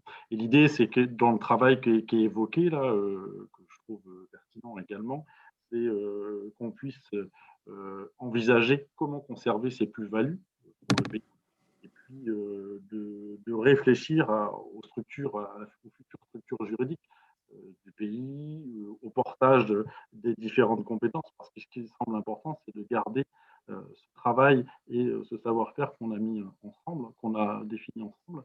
Et donc, la réflexion, elle est importante, et il est important qu'on puisse la mener conjointement. Je voulais juste porter une proposition, peut-être qu'au niveau de la méthodologie, pour qu'on puisse la définir plus facilement, il pourrait être pertinent qu'on demande aux 3 DGS du pays, de LTM et de SB2A, de travailler ensemble à une proposition qui pourrait nous être faite, à nous les élus, pour d'établir un calendrier et des modalités de réflexion et de travail. Merci de cette position, Vincent, mais je crois qu'ils sont déjà en concertation, les 3, très, très régulièrement, et je crois qu'il y a déjà 2 qui sont présents. Je crois qu'il y a Patrick qui est présent, et Joël tout à l'heure, je cherchais Laurence qui devait être présent. Laurence Pénouette est également présente. Est présente, et j'excuse l'absence d'Arnaud qui était cas contact, voilà, et maintenant qui est devenu positif. L'idée, en fait, Thierry, c'était juste de dire, effectivement, ils sont présents, mais c'est que peut-être nous, on leur donne mandat, les élus, pour porter cette réflexion pour nous. C'était ça que je voulais suggérer. On peut les missionner sur ce sujet, pas de difficulté. Ça peut sembler important. Logique. Ça serait logique, de toute façon. Ok, merci. Bien pris de mon côté, en tout cas. Merci, Patrick. Vincent, après Jean-Luc Barbeau qui veut intervenir, Michael, et après, non, Michael. Voilà. Jean-Luc. Et moi, j'ai levé la main également. Ouais, je ne vois pas vos mains, c'est pour ça. Hop, je sais pas où c'est. Comme ça que ça fonctionne, une visio pour toi. Merci. Pas de souci. Au revoir. Je peux y aller. Vas-y, Jean-Luc. Ouais, alors, simplement, le 7 mai, ça pose peut-être un souci. Il faudrait que Patrick regarde ça, parce que normalement, le matin, il y a une réunion pour un groupe de travail sur le schéma directeur d'aménagement et de gestion des eaux. Je n'ai pas donné l'horaire, Jean-Luc. Ah, c'est l'après-midi. Ce serait l'après-midi exceptionnel. Ah, d'accord. Ok, merci. De ta réunion. Alors, pour préciser quand même donc, que la réunion du 21 qui a été organisée c'est par Thierry, je crois, et le courrier du président de Saint-Brieuc Armor Agglomération, c'est une très bonne chose pour tout le monde, parce que j'ai l'impression qu'on a repris le chemin démocratique, et pour moi, c'est vraiment important. Je ne vais pas rentrer dans des détails, mais simplement vous dire quand même qu'on a l'histoire du PETR, et sur ces binômes, sur ces propositions qui pourraient être faites par compétence, en particulier sur l'eau et les algues vertes, on a quand même des choses aujourd'hui qui ont été écrites par le passé, qui sont toujours d'actualité, hein, sur les ambitions et sur ce qu'on pourrait faire. Il est évident que sur ces thématiques-là, les 2 EPCI ne se sont pas rendus compte de ce que le pays pouvait leur apporter, ou le syndicat mixte, parce que moi, je tiens à préciser une fois de plus, et c'est l'expérience qui parle, c'est que le périmètre du syndicat, le SAGE et le SCOT, pour moi, c'est un atout, le même périmètre, hein, à quelque chose près, c'est un atout et pas un frein. Ça, il va falloir aussi que les gens le perçoivent. Et puis, rappeler quand même quelque chose d'important, c'est qu'on a obtenu le statut d'établissement public territorial de bassin. Et donc, c'est une autorisation qui nous a été…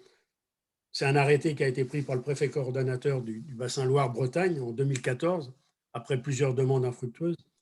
J'espère qu'on ne bougera pas forcément le syndicat de façon…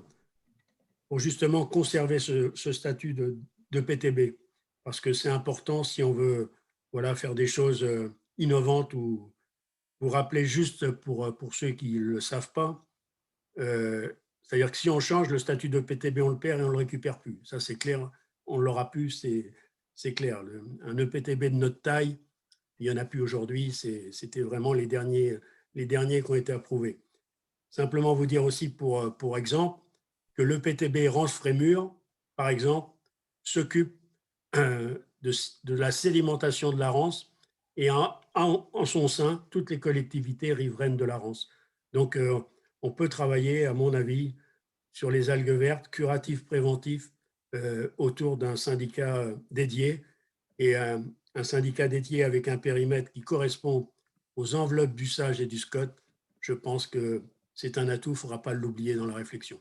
Voilà, c'est juste ces quelques mots que je voulais ajouter. Thibault voulait intervenir, il avait levé la main. Effectivement, je ne voyais pas, j'ai pas mis les… je ne peux pas visualiser ça. Thibault. Oui, merci. Moi, j'aurais pu intervenir maintenant ou après les autres, hein, ce n'est pas le souci. Effectivement, comme tu le disais, Thierry, cette réunion, elle était nécessaire. On peut regretter d'ailleurs qu'elle n'ait pas eu lieu précédemment sous l'ancien mandat, lorsque nous étions un certain nombre à défendre le pays et à le porter à bout de bras contre certains élus qui, au mieux, s'en désintéressaient, sinon ne comprenaient pas l'intérêt de l'outil. Et je faisais partie de ceux-là avec Joseph Levé, à qui je veux vraiment rendre hommage. Par rapport à la discussion, je ne veux pas lui rendre hommage à lui, parce que Joseph est toujours là, mais je veux rendre hommage au travail qu'il a fait pendant toutes ces années. Par rapport à ce qui vient d'être dit dans la discussion, alors moi j'ai une remarque par rapport à la proposition de Vincent, parce que je pense que le rôle des élus, ce n'est pas de confier la réflexion au DGS. Le rôle des élus, c'est de réfléchir entre eux, au niveau politique, au sens noble du terme, ce qui n'empêche pas d'avoir bien évidemment la présence des techniciens qui peuvent rappeler parfois des contextes et des cadres réglementaires ou des obligations auxquelles on ne peut pas se substituer. Mais pour autant, moi, je ne souhaite pas déléguer la réflexion politique du territoire au DGS, malgré leur grande qualité à tous les trois. Et puis, la deuxième chose, c'était par rapport à l'intervention de Christine Métois et suite à la réunion de mercredi soir, moi, j'ai quand même le souhait, vous allez me trouver insistant, sans doute, mais de lever quelque chose qui pourrait être un malentendu. C'est-à-dire que moi, j'ai compris mercredi soir que Saint-Brieuc-Armor Agglomération avait pris la décision de mettre fin au fonctionnement sous la forme d'un PETR avec l'emballe terre et mer et de questionner les nouvelles formes de coopération avec l'ensemble des EPCI voisines en rappelant le lien particulier qui unit Saint-Brieuc et l'emballe. Et que ça, c'était donc un prérequis et qu'ensuite, il fallait se mettre au travail pour trouver les nouvelles formes de coopération. Jean-Luc Barbeau a eu l'occasion d'exprimer toujours mercredi soir que la réflexion devait intégrer le scénario du maintien du PETR. Je comprends parfaitement sa position, mais que la réflexion devait donc intégrer le scénario du maintien du PETR. Donc moi, la question que je voudrais poser à Christine, parce que je veux bien travailler sur Leader avec grand plaisir, et je vous en remercie, je l'ai appris cet après-midi, mais je suis toujours heureux de travailler sur les fonds européens et le développement rural. La question que je voudrais poser à Christine, c'est est-ce que les élus qui vont travailler ensemble doivent partir du prérequis que Saint-Brieuc-Aglo se retire du PETR, ou est-ce qu'ils ont mandat pour réfléchir à plusieurs scénarios, dont le maintien du PETR? Il faut absolument qu'on le sache, parce que je pense qu'il y a un quiproquo qui peut se transformer en malentendu. Moi, je reprends la lecture du 3e paragraphe du courrier du 23 avril qui indique que le président de Saint-Brieuc-Armor Agglomération est prêt avec les élus à travailler de concert aux formes de coopération intercommunautaire alternatives au PETR les plus efficientes, compétence par compétence. Je pense que tout est dit.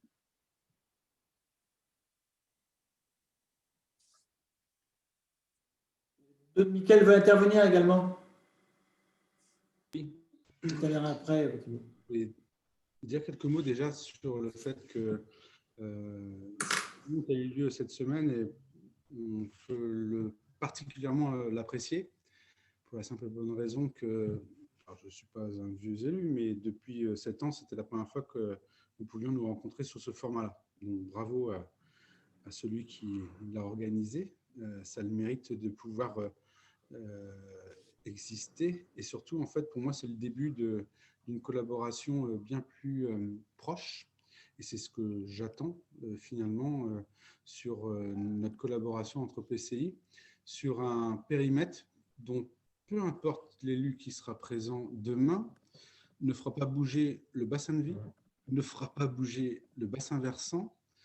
Ce qu'il est important, c'est de pouvoir répondre aux attentes de ce bassin de vie et de ce bassin de versant par rapport aux problématiques auxquelles on est confronté.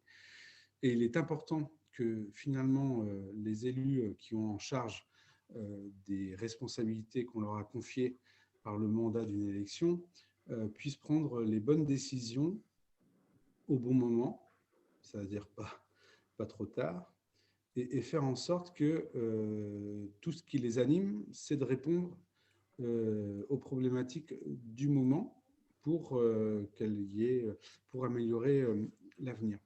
Et je suis bien entendu très satisfait que cette réflexion, elle va être menée par une co-construction, plutôt par le choix d'une par rapport à une autre. Et donc, c'est comme cela qu'on doit avancer dans les prochains mois.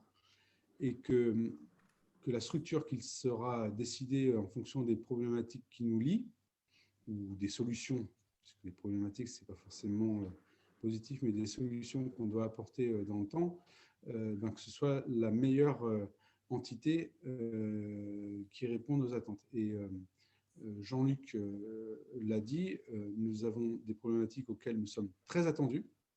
Comme j'ai dit l'autre soir, on va recevoir notre bulletin de vote. Il faut qu'on soit le plus malléable rapidement et réactif rapidement. Et c'est à nous, représentants des différentes EPCI, de pouvoir être présents et surtout apporter une solution rapidement. Le pays a certes permis une collaboration.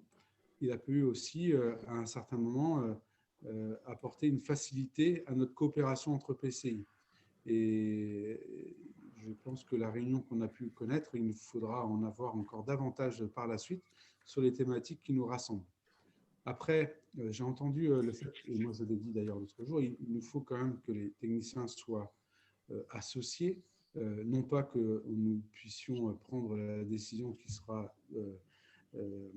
amenée par les techniciens, mais qu'ils soient aussi associés aux réflexions pour que ce soit le mieux entendu par tous. Et moi, il y a une autre entité, mais là je la suggère, je ne l'ai pas imaginé l'autre soir, mais pourquoi pas. On a parlé tout à l'heure d'associer le Conseil de développement. Et bien, quelque part, d'associer des membres du Conseil de développement à nos réflexions serait la meilleure des façons de répondre aux attentes de chacun, de se dire que les élus ne sont pas en déconnexion de la réalité du terrain, mais que ces choix qui auront été faits dans les prochains mois soient en pleine concertation avec le Conseil de développement. Donc, pourquoi pas ne pas associer à nos réflexions le Conseil de développement de manière à ce que chacun ne se sente pas perdu sur les décisions qui pourraient être prises par nos deux pays et par le pays. Voilà ce que je voulais dire. Mais en tous les cas, cette coopération entre nos deux PCI doit perdurer par rapport aux problématiques qui nous lient. Et quelque part, aujourd'hui, c'est de pouvoir nous élargir dans un but unique. C'est quoi? C'est faire en sorte que notre territoire puisse peser davantage à l'échelle régionale. C'est ça qui est important. C'est de faire en sorte que nos collaborations permettent de pouvoir apporter une attractivité supplémentaire à notre territoire d'un point de vue emploi, permettre de répondre à nos enjeux environnementaux qui seront de plus en plus pressants et qu'on soit avec des outils les plus réactifs pour apporter les réponses le plus rapidement. Donc, quelque part, nous sommes dans cette démarche et il n'y a pas de raison qu'on ne soit pas entendu si on le fait ensemble et le plus largement possible. C'est ce que je voulais dire. Merci, Mickaël. Qui voulait intervenir? Il y avait Jean-Luc qui voulait réintervenir, c'est ça? Oui. Ouais, Jean-Luc. Oui, je veux bien. C'est juste par rapport au propos de Thibault. Moi, je ne suis pas un technicien au niveau administratif et tout ça, mais moi, le PETR, pôle d'équilibre territorial et rural, moi, ce qui m'importe, c'est de préserver un syndicat mixte qui sera aussi porteur d'un établissement public territorial de bassin. Et quand je cite le cas du syndicat mixte PTB Rance-Frémur, simplement pour vous dire que ce syndicat mixte, il a un budget, du personnel dédié, il porte des maîtrises d'ouvrage qui figurent dans ses statuts, en particulier le désenvasement de la Rance. Et dans le terme de coopération, je ne vois pas, sur un périmètre comme celui du bassin versant de la baie de Saint-Brieuc, quelle coopération on peut avoir avec des coopérations positives ou, comment dire, avec l'F Armor Communauté, voire Dinan Aglo, ça n'a pas de sens, ça n'apportera pas de plus-value. Donc, il va bien falloir se poser la question d'un syndicat mixte qui corresponde au périmètre d'usage. Je vous rappelle quand même qu'on a un contrat territorial unique entre Saint-Brieuc, Armor-Aglo et Lamballe-Térémer sur toute la politique de l'eau. Je ne pense pas que tous nos financeurs soient d'accord pour qu'on revienne en arrière, que chacun reprenne son contrat. Ça ne va pas le faire. Donc, à un moment, il va bien falloir réfléchir. Alors, moi, je ne sais pas sous le statut de PETR, c'est vraiment l'option syndicat mixte, ouvert ou fermé. Je ne suis pas un technicien en la matière, mais on n'y coupera pas. Il faudra bien avoir une réflexion là-dessus. Et ouvrir à d'autres sur des thématiques où ils ne sont pas concernés ou vraiment à la marge, je ne vois pas l'intérêt. Donc voilà, c'est juste mon propos. Moi, je ne rentre pas dans le fond, Jean-Luc, je voulais juste préciser la commande, en fait, c'est pour savoir sur quelle base on travaillait. Je ne rentre pas dans le fond maintenant, mais j'y rentrerai plus tard. D'accord, Thibault. Vincent, vous voulez réintervenir? Oui, en fait, je voulais apporter une précision, au cas où je me sois mal exprimé. Je disais tout à l'heure que la proposition que je faisais en lien avec les DGS, pour moi, c'est clair, le portage réflexif, les projets, l'aspect décisionnel, bien évidemment, il est porté par les élus. Ce que je proposais, c'est que les 3 DGS puissent travailler sur la méthodologie et sur l'organisation, qu'ils puissent mettre sur les rails et que tout ce portage dont on parle, il nous appartient, bien évidemment, nous les élus. Et puis après, sur la réflexion sur la structure juridique, je crois que c'est à nous, tous ensemble, de trouver la structure juridique la plus adaptée à ce que nous souhaitons faire entre les 2 EPCI et les EPCI voisins. Il y a d'autres interventions. Je vois un accord avec Jean-Luc, sinon dilution excessive. Alain, tu veux intervenir peut-être?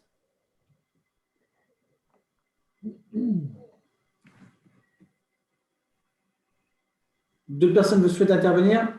Oui. Jocelyne. Jocelyne, je peux chercher les prénoms. Oui. Écoutez, nous enregistrons la proposition de Mickaël Cosson avec plaisir, bien sûr. Le politique décide là du périmètre des consultations qu'il veut bien faire dans ce travail de fond et éminemment politique, avec tout ce qu'il y a de positif dans le mot politique. Donc, on reste à votre disposition, bien sûr, si vous voulez nous associer à un moment quelconque de vos discussions. Et nous vous laissons juge de l'opportunité de le faire. Joël, levez la main. Oui, merci, Monsieur le Président. Oui, juste une petite intervention brève, mais avec les informations que tu nous as transmises concernant les éventuels, quasi certains départs du pays, je me permets d'intervenir pour dire qu'il y a urgence, parce que quand je pense à ces deux personnes, se réunir en binôme pour évoquer l'avenir du SCOT, ça va bientôt être à cette allure-là, se réunir pour évoquer l'avenir d'une coquille vide. Il y a urgence sur certains sujets, donc de prendre son temps pour réfléchir, je veux bien, mais on aura d'autres problèmes si on attend un peu, trop. Merci. Pour te rassurer, Joël, sur le sujet au niveau du SCOT, le périmètre du SCOT et l'avenir du SCOT n'est pas mis en cause, à ma connaissance. Ça n'a jamais été mis en cause, que ce soit le SCOT ou le SAGE. Oui, enfin, excuse-moi, j'ai été court dans mon intervention, mais non, mais j'ai compris. Il a été fait par tout à l'heure de perte de compétences. Là, on va perdre des compétences. C'est certain. Les premières. Voilà. D'autres personnes souhaitent intervenir? Oui, je veux bien. Je voudrais demander, effectivement, en raison de cette urgence qu'il y a dans cette thématique, qu'est-ce qui bloque pour, je dirais, avancer là maintenant? Nous sommes le 23 avril. Voilà. Nos agendas sont chargés. Voilà. Tout simplement, hein, c'est que ça, c'est la disponibilité plus rapidement. C'est la semaine prochaine. C'est pas la semaine prochaine, c'est la semaine d'après. Voilà. Il faut se réunir. Et jour actuel, on n'a pas du temps, mais si je prends le mien, il est plein à craquer jusqu'à milieu de semaine d'après. Et je vous dirais même que le 7, la semaine-là, normalement, je t'avais prévu en congé. Pour être très pragmatique.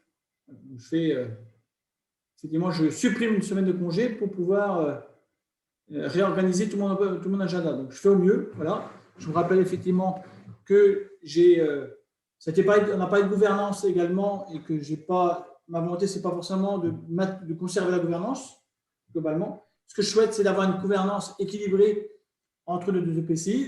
Le PETR permet d'avoir une gouvernance équitable entre nos deux collectivités. J'en ai reparlé, je en reparlerai ultérieurement sur ce sujet. Je pense que c'est des sujets importants, même si ce n'est pas la personne effectivement qui est à la tête de la structure qui est importante. C'est arriver à pouvoir discuter, à pouvoir construire ensemble sans avoir une structure qui impose quelque chose à une autre collectivité. Ça, c'est important. Et je l'ai redit, je le redirai toujours. Et jusqu'à présent, j'interviendrai toujours sur ce sujet. Voilà. Oui, effectivement, nos structures ont évolué. Ils ont évolué dans le passé, continueront à évoluer, mais co-construisons ensemble et n'imposons rien aux autres. Co-construisons ensemble, ça c'est important. Jean-Luc, tu ne veux pas jouer, Philippe voulait intervenir et Nathalie voulait intervenir également. Quelques mots très simplement. Le premier, je crois que, Mickaël l'a redit tout à l'heure, je l'avais introduit mercredi soir. Je crois que nous sommes sur une partie de territoire en Bretagne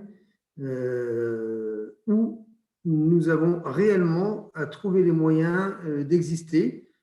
Soyons réalistes, hein, les uns ou les autres qui veulent se faire gros, on est ridiculement petit globalement par rapport à ce qui se passe partout ailleurs.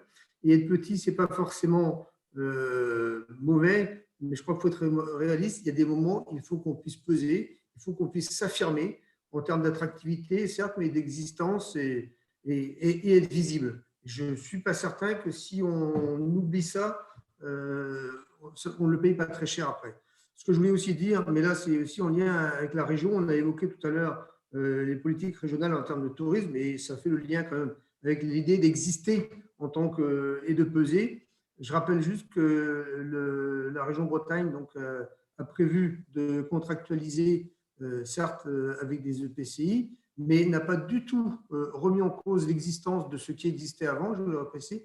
Non seulement ce n'est pas remis en cause, donc après chacun décide ce qu'il veut, ce n'est pas la question, mais par contre, pour ce qui concerne la signature du pacte, le pacte qui nous engage et qui détermine les priorités sur lesquelles on va travailler dans les années qui viennent, la dimension qui a été retenue en priorité, c'est bien le périmètre du SCOT. Et je crois que c'est important d'avoir ça en tête parce que du coup, le SCOT représente vraiment un socle sur lequel il y a besoin de conduire des politiques territoriales cohérentes. Ça ne vaut pas seulement pour le SCOT en tant que SCOT, hein, c'est les définitions et les orientations des autres de politique aussi.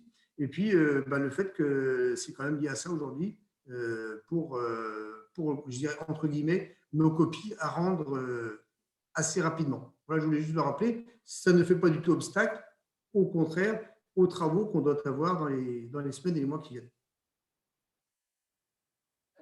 Nathalie veut intervenir. Il y a la main à Joël qui est restée levée. Je ne sais pas si Joël voulait réintervenir. Nathalie? Est-ce que vous m'entendez ce coup-ci? Oui. C'est bon, Nathalie. Ah, parfait. Très bien. Super. Oh, et fort.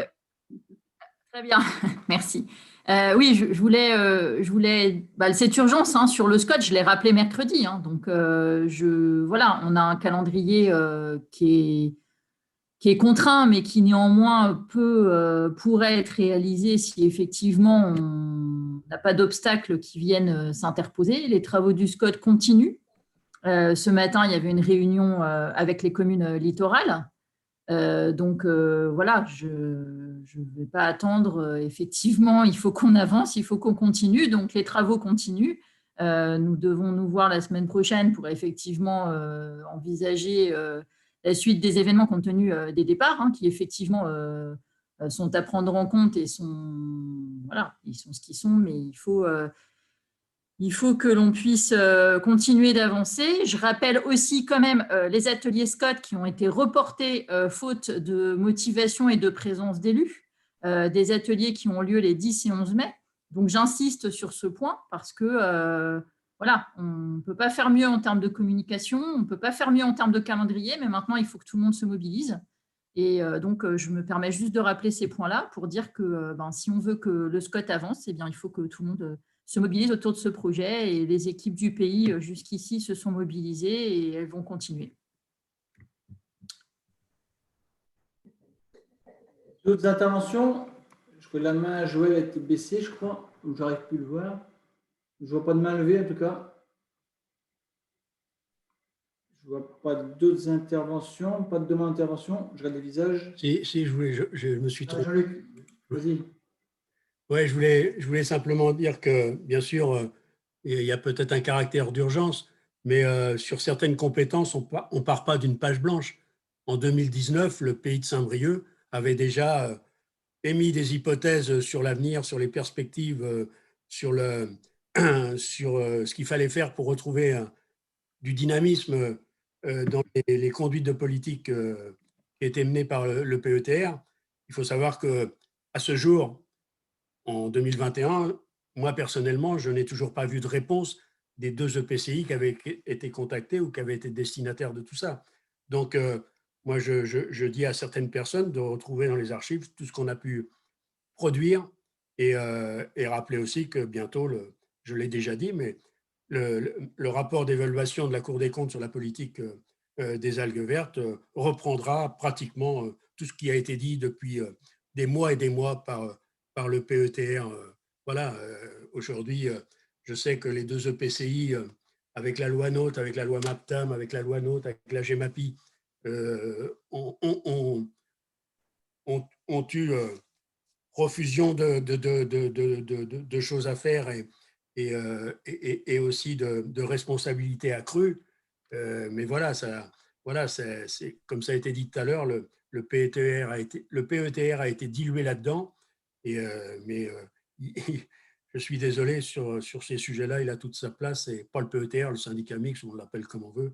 Et si certains trouvent une autre solution, une solution miracle, ou qu'on n'aurait pas évoqué, je suis preneur. Donc voilà. Mais on ne part pas d'une page blanche.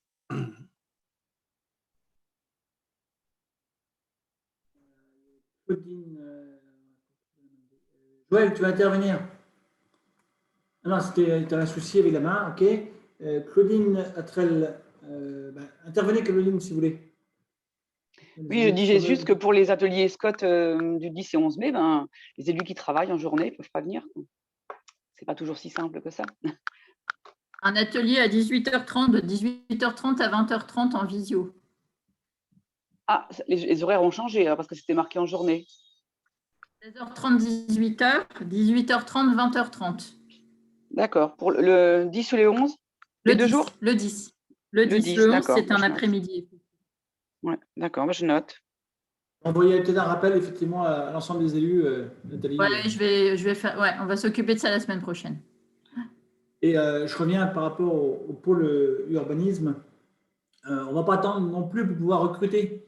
Et je lance aussi une information en disant que les salariés qui souhaitent, qui sont recrutés par les collectivités, que ce soit SB2A ou la région, ne vont pas être libérés plus tôt. Hein. Je vous dis clairement. Donc, ça veut dire qu'ils vont aller à la date limite pour pouvoir continuer les travaux sur le sujet, sauf si on arrive à trouver une solution pour pouvoir arriver à continuer les travaux au niveau du SCOT. On sait bien qu'il y a de l'urgence, donc on verra effectivement avec les employeurs, mais il faut qu'on arrive à continuer les travaux au niveau du SCOT rapidement. Il y a une urgence sur le sujet quand même, globalement. Je ne vois pas d'autres interventions, donc je vais clôturer en disant effectivement, il faut qu'on mette… Oui, Patrick. Je voulais juste donner une précision chiffrée, indiquer que sur l'ensemble des services, avec le départ de Sophie et de Béatrice, nous en serons au 6e depuis novembre, au 6e turnover, si j'ose dire, donc départ de la collectivité, ce qui représente à peu près un tiers de l'effectif. Donc, bien entendu, on va faire au mieux pour les recrutements et tout le monde y mettra du sien, mais bien entendu, il faut un peu d'indulgence. Voilà, merci. Merci Patrick des interventions.